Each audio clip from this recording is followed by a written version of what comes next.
এটা ভিটামিন। ছাগলের প্রজননের পরে এই ভিটামিন দেওয়া লাগে।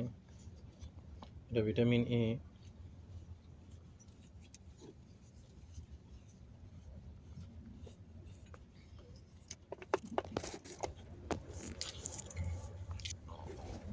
এরকম 2 চা-চামচ কাপ অনুযায়ী একটা পানি হাউজে দেওয়া লাগে, যে সুন্দর করে মিশিয়ে দিতে হবে। আমি আপনাদের দেখানোর জন্য এভাবে করতেছি।